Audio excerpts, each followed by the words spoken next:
What's good, YouTube? What's good? STORMYBMAN, and I am back. What's good, YouTube? What's good? STORMYBMAN, and I am back. Got a little feedback here. Well, I'm taking this opportunity to come to you and talk to you a little bit about the sport of boxing. We had word earlier this morning the general wasn't going to go live this evening, so I'm going to do my part to step in and help out with the continued banter in the sport of which we all love. Got to step up. You know what I'm saying? So that's what it's all about. So STORMYBMAN is here on the job. Appreciate any and everyone who's decided to come out and listen to me. There may be some other people going live as well, and it's all understood and respected. I'm hoping everybody had a great day today. We're getting closer to the weekend. And as I've titled this stream, we've got Harris versus Charlo, the rematch between two brothers that don't get along, so they're going to get it on. That's what it is. What we got out here, we got Lala D out there. What's good with you, Lala D? And we also got Robert Stewart out there. What's going on with you, Robert? Trying to get my audio together here.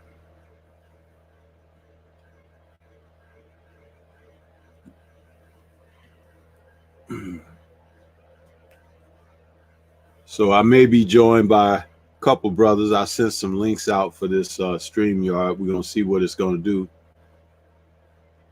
do. But in the meantime, we can talk it up and see where everybody's at. I already see that. I already see that Lala D says she's got Mel. And Robert Stewart is also saying Mel for the win. You know, sometimes I think we get brothers who've been put in a situation of a little bit of disrespect. You kind of get behind them and, you know, you want to see them come up. And I think that's the case with Mel in this situation. I mean, as far as the disrespect, I'm talking about what Harrison has shown him through the promotion for the rematch. Having the gift of gab is a wonderful thing, especially when you're more than capable.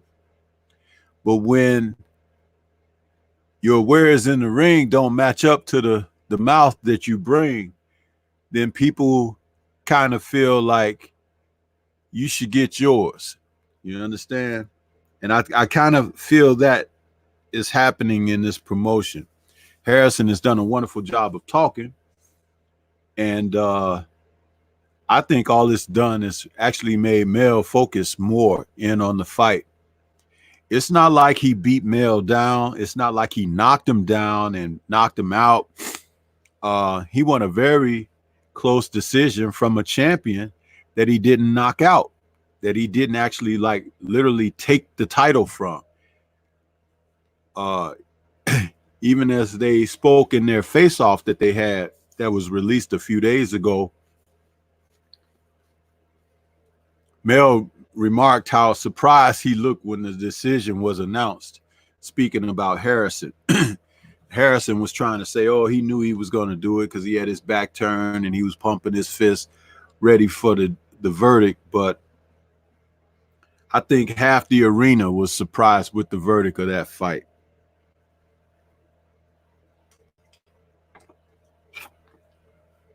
Personally, I like when the decisions are close like that because if there is going to be a rematch, somebody's going to come into the rematch more focused and having brushed up on their skill set. And hopefully that's the case when this fight jumps off, because at the time that they went in, these two combatants were pretty much, I would consider, at the level that they should be fighting each other, whether they were champions or not. And Harrison, who had already suffered a loss, was gunning for this title shot as if he, he had a little bit of a hunger in his belly. But what I noticed about the first fight was that he did not seem to exhibit the aggression that's required when you decide to go in there and you're trying to take the title from a champion. He boxed a good fight, but sometimes, well, at least, from my day, I'm accustomed to fighters having to do a lot more as far as their own put out when they're challenging for a title. You don't just hand a champion's title to a guy because he landed some nice jabs and he moved around a little bit and everything, kept his defense kind of tight. You got to take the title from the champ. You got to mix it up. And that's something that I noticed that Harrison did not bring to this match.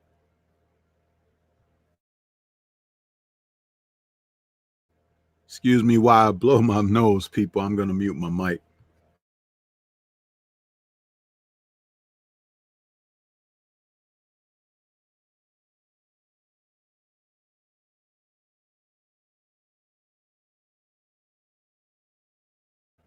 Sorry about that. This on the air stuff, it catches you when you least expect it. We got Wookie Wook, who has joined us. He says, salute Stormy B, man. Richard Chapital 33 says, what's good, Stormy B? Happy holidays, my brothers. Happy holidays to you too, brother. And Robert Stewart is saying, yes, sir, to some of the remarks I've made so far. And Richard is saying, facts. He didn't take the fight to Charlo. And he says Harrison fought cautiously. And Robert Stewart says he agrees. Yeah, I'm accustomed to the battles like that. Fighters don't get the victory because at some point you have to come out of that and show the judges that you're looking to take the title, not accept the opportunity. Because accepting the opportunity, a lot of fighters in the past, they did very well just to go the distance with the champ, especially if it was a champ who was known to stop or TKO a number of his opponents prior to facing this one particular fighter. And that's how Harrison seemed to take the fight against Charlo this first time around. Now, Charlo, I will say, was a bit of a headhunter in the first fight. He sought after Harrison very aggressively, and to the degree that some of his punches were not effective because he was just trying to open up. But when you see fighters like that, you have to give them something for that aggression. Otherwise, it would be no fight.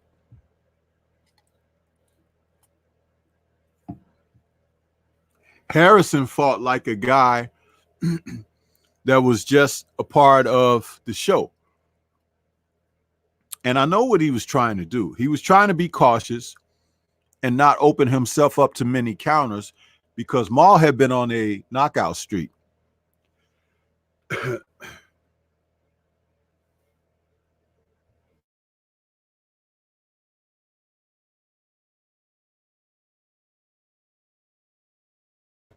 Pardon me. Yeah, Maul was on a knockout streak. And he was actually gunning for that knockout against Harrison. But Harrison was not opening himself up to exchanges, but actually throwing shots off rhythm and catching Maul as he was lifting his feet in pursuit. He didn't do enough of cutting off the ring I felt Jamal, and did not have very much of a body attack in that fight. He was tremendously headhunting, which I know sometimes a fighter can get that way when he starts to build these knockouts. But you set the knockout up by going to the body, breaking the guy down. You know what I mean? And you always put in the body work early, because if the fight goes late, the fighter that's your opponent doesn't have much to offer, and it saps his legs, his stamina, and some of those headshots that you throw early on, they begin to miss early on. But as the fight wears on, those punches that missed by an inch or two or whatever, they begin to land because of fatigue. Fatigue sets in, and guys aren't moving like they did early in the bout. So,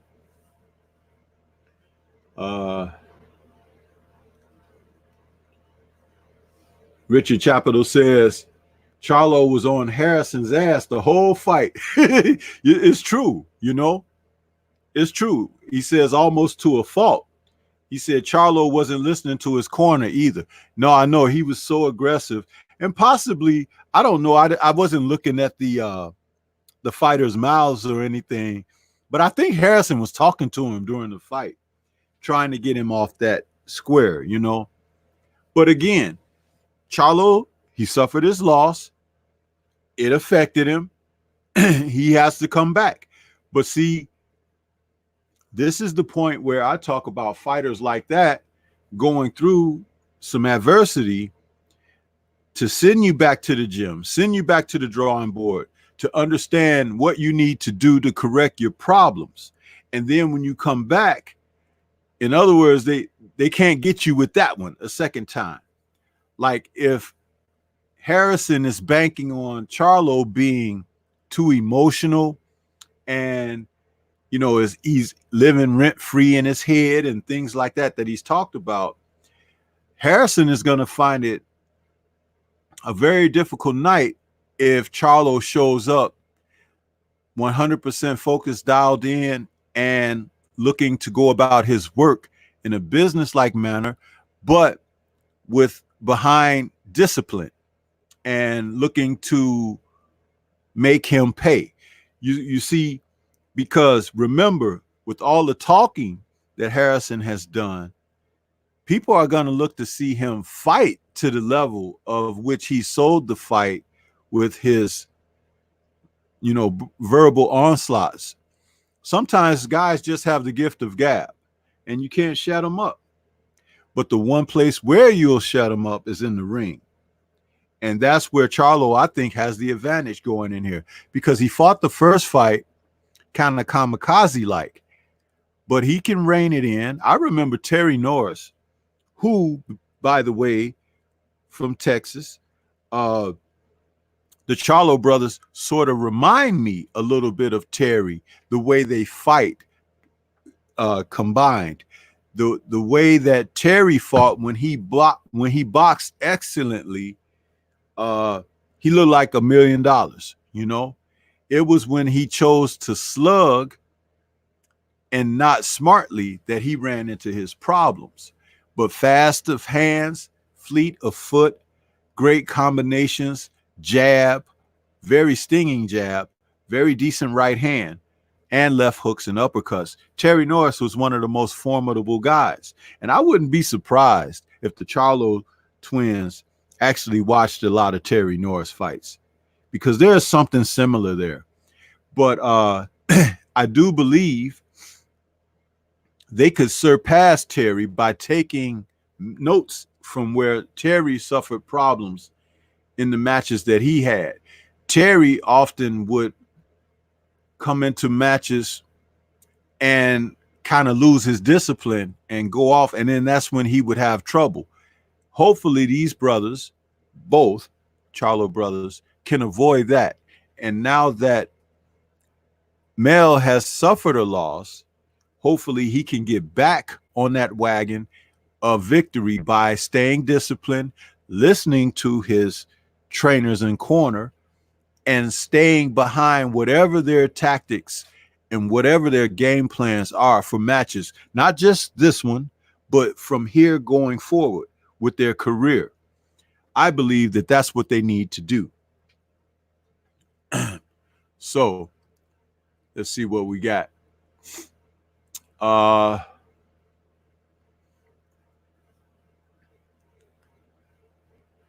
Boxing King has joined us. He says Wilder did the same thing in the Fury fight. Wilder was overshooting his punches. Stormy, do you think it's more of a risk going to the body? No, salute Boxing King. Glad to see you out there. I don't think it's more of a risk going to the body, because you don't just lean in there and start punching to the body. You have to set body shots up just like you set everything else up. And there is a method and a manner of which you could go about doing this. There are certain shots that you could throw, angles you could give to put yourself in position, and also countering your opponent's shots with body shots. That's why I always speak about fighters having a boxing IQ and understanding that for every punch there is thrown, there is a counter punch that matches that punch perfectly as a counter. But you have to understand what it is. You have to have had worked on it in the gym, and you have to have the willingness to oblige, to execute it when the opportunity presents itself. It's imperative that a fighter understands this. Otherwise, they don't get a chance to get beyond the point where they're just competing with the guy and begin to have the advantages that countering and body shots will bring them as the match goes on. Brooklyn Child Boxing is out there. He says, "What's good, Stormy? What's good with you, Brooklyn?" Hey, Brooklyn, I had put a couple of feelers out, to see if anybody wanted to come on with me this evening just to talk about this fight coming up this weekend. And I didn't have an email for you. So, maybe when you get a chance, you could hit me up on the Discord and let me know what your email is, because I don't have it. I know I could contact you on Discord, but I didn't have an email to send you a link. So there you go. Richard Capital 33 says, "Man, Harrison has me mad after the press conference. The face-to-face was telling, though. Charlo looked more focused, whereas Harrison didn't have the look of a champion." Yeah, I actually saw that, and I wanted to speak further on that because I felt like at the face-to-face, Harrison was a little more subdued than he was at the open press conference in Deus. And I seemed to see something where he was trying to say some of the things he was saying to Charlo earlier. But when they were sitting there man to man, I think he could feel the intensity that Mel was bringing. And it had nothing to do with machismo. It had nothing to do with let's say, Mel being nervous or something like that. Mel was very focused when they were talking and looking him in his eye. And for a lot of people who have said some of the things about Mel, I don't think that he or his brother have, that softness, or that they don't stand on any. These young men have been boxing since they were very young, and they've been successful. Okay. Now, again, there is a chance that Mel was beginning to enjoy his success to the degree he could have been a little bit overconfident, thinking that he could be one-dimensional and go in and defeat fighters like Harrison, who are skilled. That's the difference. When a guy is skilled, you have to bring everything, because a skilled fighter can slip past you. And that's what I think happened in this case. It was a case of Harrison boxing cool, under fire, not getting rattled, staying focused, countering, moving, staying out of harm's way. And some judges love that. You know what I mean? Some judges had an appreciation for that. And Mel kind of pursued in a manner in which he just was like gunning for the KO. And he left openings on the table for himself and for Harrison. And some judges, they score that. You see, I still personally don't think Harrison did enough to take the title, but I wasn't scoring the fight. You see, and the judges who were, that's where it meant something. And that's what he was supposed to look at. That's the part of boxing that the common fan, you're looking at your TV and you're thinking, oh, this guy winning. You're not necessarily looking at everything that the judges are supposed to be judging on.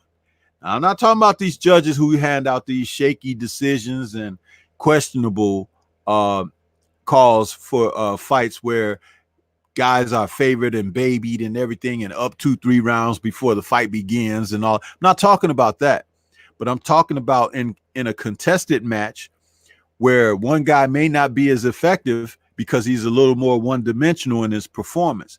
That's what Charlo found himself in with this fight. That's the way I saw it, my assessment of things. Robert Stewart in the chat says, exactly, I think Harrison will be more cautious than the first fight, and that's not going to get the job done. No, because his being cautious is going to open Mel up to the opportunities that he should have taken in the first fight. But one thing we know is that Harrison is not going to go out there and try to blitz Charlo because he was worried about his power in the first fight. And if he does that, he could definitely find himself at a disadvantage. And there's one other little key point that we need to talk about. And please, people, if you hear me saying this right now, don't let me end the show without dropping that key point, because I want to make that point in this conversation, because it could be the difference in who wins and who doesn't in devastating fashion. So don't let Stormy go off air without saying that point, okay? But I want to save it for a little bit later in the conversation. Let's see.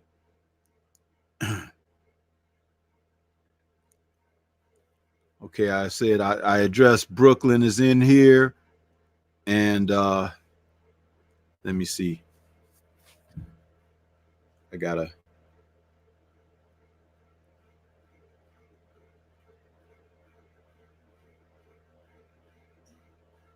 Okay.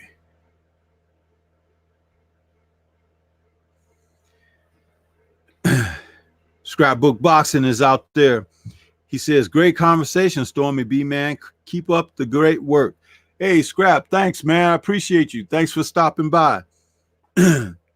Yeah, we're this is a kind of a good breakdown conversation about the fight and how we're gonna, arrive at a point of deciding who may prove to be the victor in this fight. The one thing that I like about fights like this between two young men is, as I stated earlier, someone has to win, someone has to lose. Sometimes they'll draw, but the loser, especially if they're going to have a rematch, has to step up, and the loser has to make adjustments in order to persevere in a rematch. But the winner also, if it's a close victory, like in this instance, Harrison was able to experience that. He got the close victory. He cannot rest on his laurels. He has to go back in there looking to not only perform as well as he did the first time, but take that to a new level. And this is where I feel that I'm not 100% certain that Harrison is going to be able to do this. Now, one thing I'll say about him is he's definitely he's a technical fighter. He has a decent jab and he has power on that right hand. but he doesn't look to get guys out in a sense of like being the aggressor, being the hunter. And at some point in this rematch, he's going to have to go after Mel, because Jamel is going to be looking to score, possibly break him down in the body, cut the ring off, maybe draw him in some. And so he has to be very careful. I think that he, meaning Harrison, is going to try to kill the clock a lot too in this fight. There's just something that's in the back of my mind about that. I could see him trying those tactics, and that may not necessarily bode well in his favor. Let's see what we got in the chat. We've got more people speaking to each other. Lala D says, I'm listening, Stormy, just can't type. Respect, Lala. She's at Scrapbook and Brooklyn Child. Drew Titan, he says, salute, trying to rush home so I can jump on. Okay, Drew, if you are here, because I'm only going to stay on during the next half hour, you know, in 78's time slot. And then from there, we're going, I think, to Smoke City. But yeah, much respect to you. If you get home, you're more than welcome to jump on, bro. Robert Stewart says, exactly, he has to go to the body on Harrison because that was absent in the first fight. Yeah, too much head hunting. And Scrapbook is at speaking to Lala. Scrapbook also says the winner of the first fight must train harder. Just ask John Ruiz. Definitely, Scrap. That's the one thing that and Scrapbook, you know, just like I do with your. This is why rematches are so essential to the game, because just because a person prevailed the first time, it doesn't mean they have the other guy's number at all. You could be catching a person on a bad night, and we have those days. You just have you ever woke up and had one of those days where just every damn thing was just going bad? You know what I mean? You got up, you bumped your head, or stubbed your toe at the end of your bed. You went to put your toothpaste on your brush and it fell in the face bowl or something like that. You dressing and you break a string on your shoes as you're lacing them up or something. Button pops off a shirt. Your favorite blouse button pops off. Your belt broke. You get ready to get out there and get in your car and drive to work and you got a flat tire. I mean, it's like, dude, you have those days. We have them. And in boxing, you have bad nights or bad afternoons or whatever. And that doesn't mean that the other guy has your number. It just means he caught you. The stars lined up. But see, when you have rematches now, you know, you can say, oh, I didn't have that. I didn't cheat at my my pre-fight meal. I didn't have that you know, cheeseburger that I've been dying for this time or whatever. I ate light and I fought right, you know. So it's like things can be turned around in a rematch. Plus, it gives a fighter, whether they have been victorious in the previous fight or not, it gives them reason for pause to look at exactly what's happening with their career. You know, I could have done so much better. That guy gave me so many opportunities that I left on the table. I got to close that gap. I got to do things. And then for the person who lost, why did you lose? You go out there and you say, man, I didn't do this right or whatever. This time I'm going to tighten up a couple of things and look at how I can come out on top. And a lot of other times you look at the judges. You know, how did they score the fight? Look at the rounds that you lost in the fight that they were scoring. Did they give this guy a few extra rounds because your lack of activity, your lack of activity, or was it just that close and you didn't put on the gas and take the round? There are so many scenarios. So to have a rematch is just the beginning. And if you ever find yourself in close matches where it may call upon a day for a trilogy, The trilogy could be the deciding factor, the X factor, in who's actually got the upper hand on the other. Fighters who are accustomed to just beating guys that they get in the ring with can get complacent. They can start to feel like that's the way things are going to go. That's the script that we're writing. But see, what happens is every once in a while, you'll have an opponent who steps up. He doesn't care about the money. He doesn't care about the prestige. He might just want to crack your jaw. You understand? Those guys are out there. And he might not have a personal dislike. This guy ain't never been hit before. Let me touch him. That's what a champion has to be prepared for. And I don't think Mel was prepared. I'm sorry, I keep mixing the brothers up. I don't think Jamel was prepared for that in the first fight, which is why he fought the way he did. You know, he had one track mind. I'm going to go in here, try to knock this dude out. And that's, you know, the way he fought. And judges can see that a mile away as well.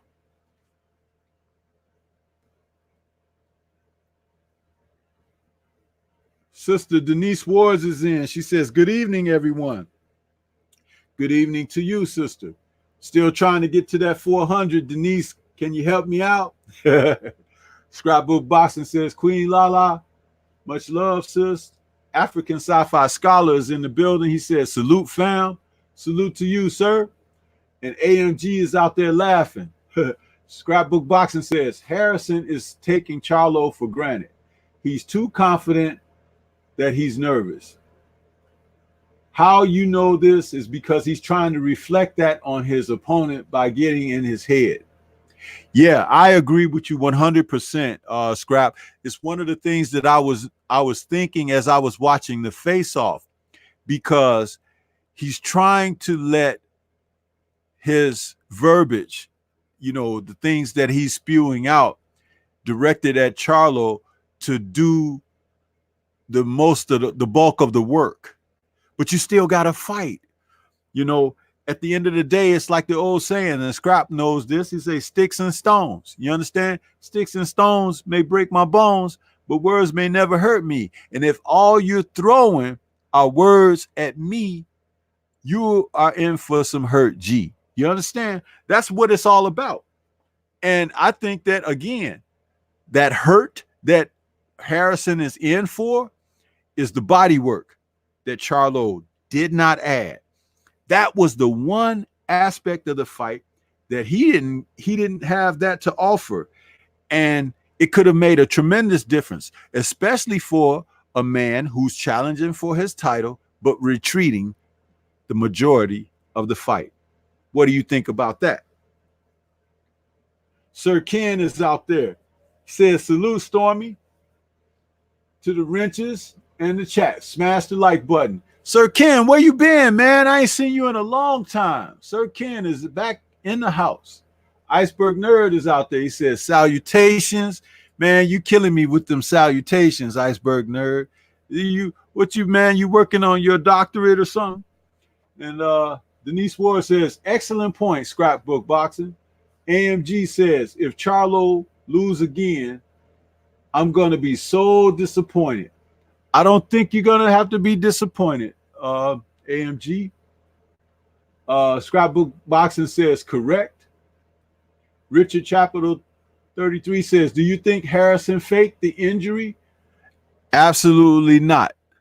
I think Harrison got hurt preparing for the fight, and, you know, something bad happened to him. That's what I think. Derek McGee is in there. He says, salute, family. What's going on with you, Derek McGee? And Scrapbook is saluting Denise. And Richard is saying, smash the like button. Yes, people, smash that like button for Stormy B, man, please. I see we got really good. Hit that subscribe button if you haven't subscribed to the Stormy B Man channel, please. You can do that, I know. But yeah, the fact that Harrison pulled out of that rematch, I think he got hurt in training, okay? And he needed some time off. I don't think he got hurt real bad, but I think that something took place in his training and they didn't want to go into a fight off of that. So they just, allowed him some time to recoup.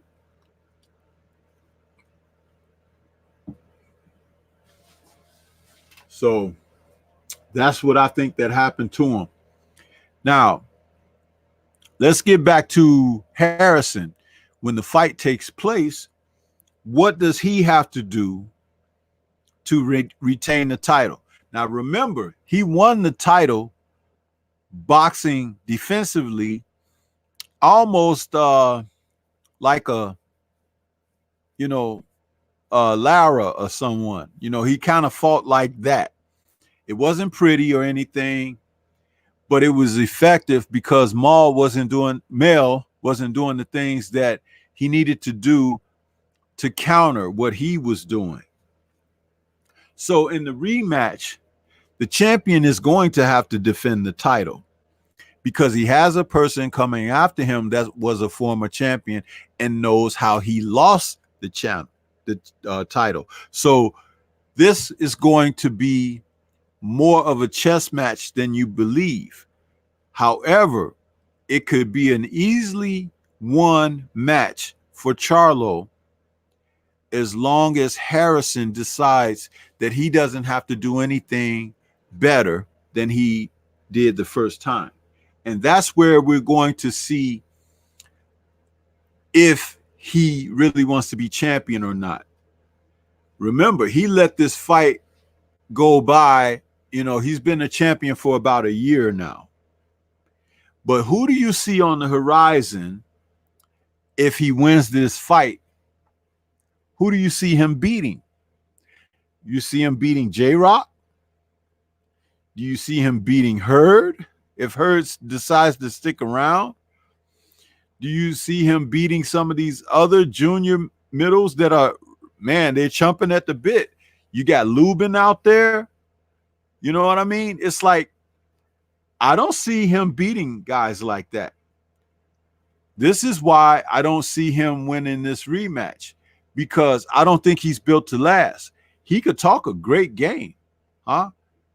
But what were you doing before this fight with Charlo? Anybody can answer that? Let's see. Wookie Wook says, yo, Stormy, is it true? I don't know much politics. Sorry to get off subjects. You ain't sorry, Wookie Wook. You just want to come in here and disrupt the Stormy B-Man show talking about some stuff that Stormy B-Man ain't going to talk about. You understand? But I'm going to talk about this boxing. Much respect to you, Wookie Wook.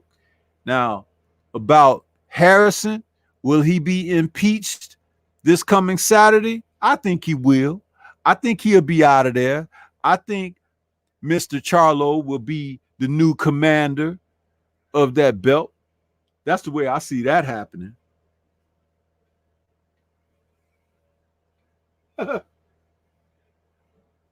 Richard Capital 33 says, one thing I believe we can all agree on, this is going to be a damn good fight. Yeah, it should be, because the stakes are higher here. Not only was Mel title taken away from him, because I don't think he was defeated. I think it was taken away. Harrison was handed this victory.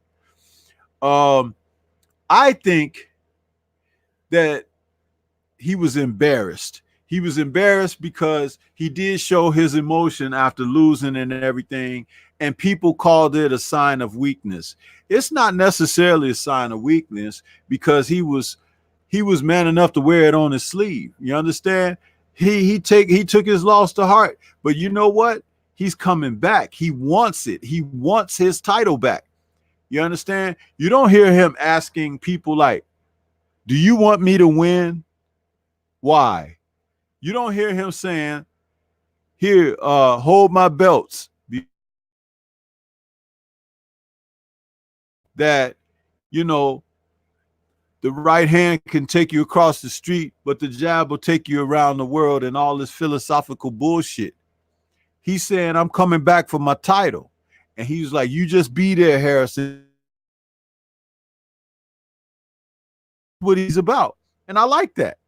I love the fact that he wanted to get right back in there before that so-called injury disrupted things. Because you don't have enough fighters today who are willing to get in there against someone who will contest, someone who will provide some sort of challenge so that they can bring out the best in them. You see, you don't have guys out there always looking to just be champion instead of going out there saying, I'll spar you, you know, so you could beat that big bad monster over there. Yeah, I'm taking shots. I'm taking shots. Huh? Drew Titan, you home yet, bro? I see you out there. So, what we got?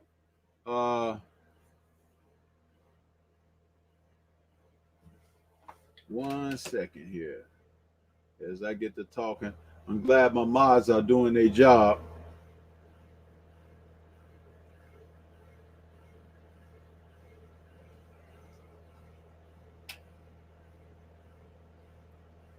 Oh, yeah. I'm glad the mods are doing their job. Appreciate y'all for that. Much love. Lala D is laughing. She says Stormy's crazy. Wookie Wook said, I tried, y'all. Yeah, Wookie Wook, sit down. Huh? You on timeout. Sit in the corner somewhere. African sci-fi scholar says, Lala D, how you been? Drew Titan says, okay, yeah, I see that comment. But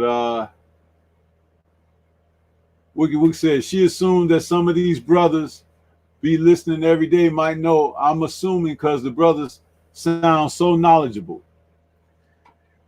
When Wookie Wook, when you stay in your lane and you could talk about what you know, you could talk for a long time. And people can listen because they can learn. But when you don't know what the hell you're talking about and try to talk for a long time, you find yourself speaking to yourself. And when you be speaking to yourself, they put you in them rooms with the jackets with the sleeves go behind your back and the walls are kind of cushiony. And they come in and they give you an injection every few hours. Yeah, that's what happens.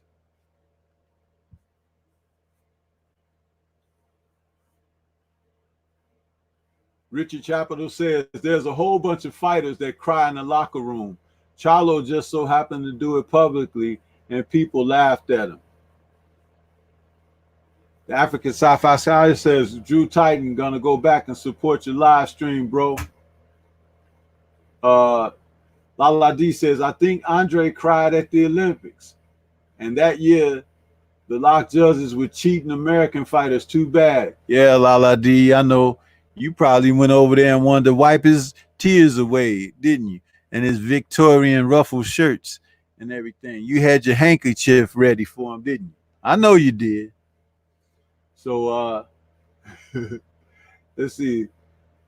What else we got? African Sci-Fi Scholar says that STORMYBMAN, congratulations, you made it. The trolls have found your channel. Man, let me tell you something.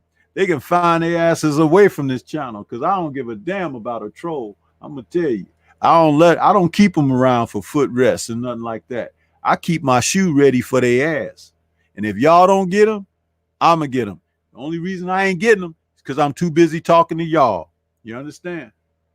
But I appreciate the mods doing their thing. Big ups. So yeah. Now, since y'all didn't want to remind me, I'm going to go ahead and say it. What I was talking about Jethro Bodine is out there. He says, "Sup, Stormy B man? What's up with you, Jethro?" And Sir Ken is laughing. Lala D says, "I think it's that kid, but I don't have proof." Yeah, Lala D, he keeps playing around, but I don't like that little fucker. I don't. You know, keep his ass off my channel. See, these guys made the mistake of letting him in, and he trolls. He trolls them even when he act like he being cool and everything. So I knew that was gonna happen. He ain't welcome here. I'll whoop his little ass like he ain't never been whooped before. And you could tell he ain't been whooped before because he keep getting his ass on the channels with these grown people. Go sit your little ass down somewhere. Anyway, Bodine, okay, Wookie Wook is crying, laughing. Derek McGee is laughing. Yeah, but this is what I was going to say, you guys, about the fight, okay? I think that Harrison got knocked out in sparring. There were rumors of this, but nothing actually confirmed. And that when he got knocked out in sparring and he hit the canvas, he twisted his foot or his ankle or something. That's how he got a severe sprain or whatever. Sometimes sprains can be worse than a break. And so, you know, he twisted it pretty bad. That's what I think. Now, there's a possibility that didn't happen. But this is where I was going to go with that, with the secret thing that I was going to drop on you guys late in the stream, and we're getting late in the stream. Personally, I think Harrison was knocked out. And if he was knocked out in training, that opens a door for Mel to knock him out in the fight. Okay? Because concussions and head trauma, they give you certain amount of time away from activities and everything. And that's what they did. Harrison's camp, they bought him some time, okay, to get over, if he was knocked out, to get over that concussion and everything. Because when you KO, that's what that is. You fucking knocked out. You got a concussion. You're out of there. Huh? And I think that Harrison suffered that. Now, the wonderful thing about this for Maul is this. If it happened to him in the gym, it could definitely happen to him in a fight. But I would love to see Mel, I'm sorry I keep calling him Maul, I would like to see Jamel work on setting that up. How do you do that? Beat that body down. Beat that body down. Okay? Liver shots, solar plexus shots, rib shots, pit of the stomach, huh? The chest, huh? Don't even worry about his chin for the first 4 or 5 rounds. Hit that sucker hard as you can, wherever you can in that body cavity, okay? Because I don't think Harrison takes a good shot to begin with. He's chinny as fuck, okay? But you set it up. You set it up. Set it up. And I'm going to tell you something. Boxing 101. Jamel, every time he think he want to shoot the jab, counter over that jab with a right hand right to his jaw. He shoot the jab, you shoot the right hand. Okay? He feint the jab, you throw the left hook. Huh? You catch him going and coming. Put it on his ass. And when you do hit him in the face, you hit him right in the mouth. Huh? For each and every one of those words that he wanted to say damning towards you, huh? You push that damn mitt all the way to the back of his throat.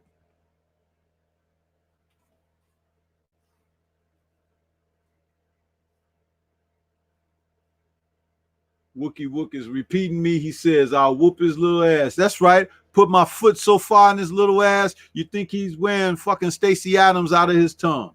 Huh? And he says, body work and patience. should be the game plan. Let it come to you and set it up from the ground up. Yeah. African sci-fi scholar says Charlo told him, "You're used to losing." Harrison had no comeback. There you go, right there. You're used to losing. You're used to it. You're damn right. Damn right. Wookie Wook says, I think Charlo gonna knock that boy Harrison with a jab. He very well may, he could. But see, all he has to do is connect. But what I want him to do is to go in there like, oh man, he should watch some films of Julio Cesar Chavez when he was really good. You understand? Behind the jab, get close enough, bang that body, bang that body. And then right hand leads straight out of nowhere, bam, to the chin. You know, it's exciting to put together a plan against a guy that is very limited. And when I say limited, yes, Harrison has skills, but he's so timid and chinny, he's looking for safety first. Guys who are safety first, the ultimate antidote for that is to make him unsafe, huh? Put his ass in danger, huh? That's what you got to do. Now remember, he fought the last fight. I think he was wearing something that looked like combat fatigues or something, right? Wasn't that what he was wearing? Some stupid shit like that, or he's worn that before. You see, that's supposed to put you in the mind of fighting, firefight, whatever, you know, military. Yeah, to hell with that, dude. All that don't mean nothing. The attire, you don't dress to impress in boxing, okay? You get your ass knocked out, worried about how you look. That's it, you know? But listen here. I just got that notification that the Smoke City is about to start, brothers and sisters. And I just wanted to come on here and talk a little bit about this fight. And I hope that we do get a doozy of a fight. I'm always looking for great action in the ring. And I want to say shout out to the LDBC, everybody that came into the chat. It says that we have 16 people watching right now and 16 likes with one thumb down. That's that fucking little bastard that put the thumb down. So kick his ass out of here and break his fucking thumbs off. And, you know, let's carry all this energy over to Junior the Truth and the Smoke City Mobcast. I might get a chance to be on there with them this evening if he sent me a link. I want to say I love you guys and gals out there. I appreciate you guys coming out there with me tonight. And STORMYBMAN gonna sign off for now and say peace to you all. Check out that Smoke City Mobcast. I love you guys. Peace.